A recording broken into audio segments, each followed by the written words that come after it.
Assalamu alaikum. Laziness is one of the most crucial or baddest enemy in our lives.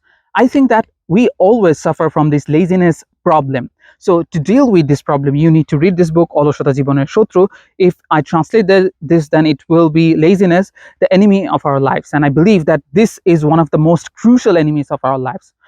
The thing is, when we go to our school, college, or universities, they teach us that you need to work very hard, you need to be a better person, things like that, these, that, and everything. But they mostly do not teach us how to overcome this laziness. Especially laziness comes from the depression and feeling of uselessness in our mind. So to introduce us to these solutions, you need to read this book.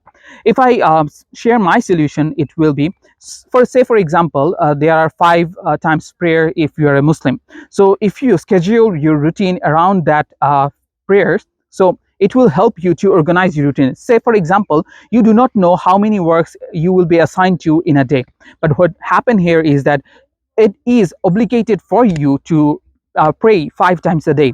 So for example, if you are praying Isha prayer, then from Isha to Fajr, you need to have that sort of ideas or have that plan to make some works on that period, and then later you can jump to another work. So if you make your plan around Salah, then it will help you to make your life more stable, and it will be more comfortable for you to organize your work. So this is one strategy, and there is munafiqun. So laziness is one of the crucial or most essential characteristic of a munafiqun.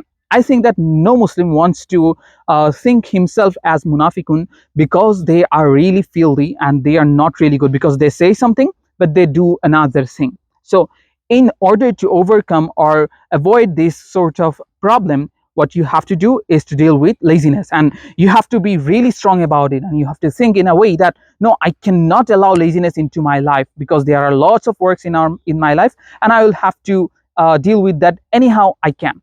There's one more thing that I need to tell you all, that if you're Muslim or not, I don't care, but there is a problem to all of us, that when we ask ourselves, or when someone asks us that what you're going to do in your life, what happened here is that we reply that I do not know, I'm not so certain, because life is so uncertain. Yes, life is so uncertain, but you need to have a plan. Otherwise, you will not have any direction. You will just keep blaming your fate, that no, my fate is not good, or I'm really unlucky person. That's why I am facing this problem. But the main problem is that you are not concerned about your life.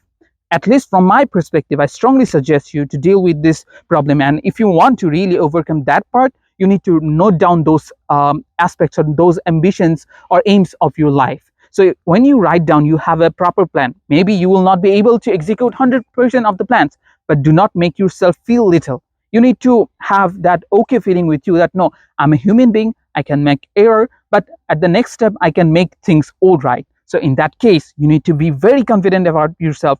And every time you face depression, you need to say to yourself, no, it happens with human life. Sadness is allowed, and there are lots of other things that will that will not be with you or not go according to your plans. But don't make yourself so little to think that no, you are useless. So don't ever entertain that sorts of ideas. Another thing I need to tell you is that the laziness or the slothiness is something that always destroys our capability.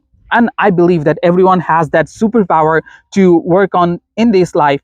But however, we are not that sort of persons, in while growing up, to have fight with this problem. So I will strongly suggest you to read this book and find the 10 solutions how you can deal with the laziness. And I hope you will be with this channel to have some more advice on your lifestyles and book reading. So thank you. Allah Hafiz. Salam alaikum.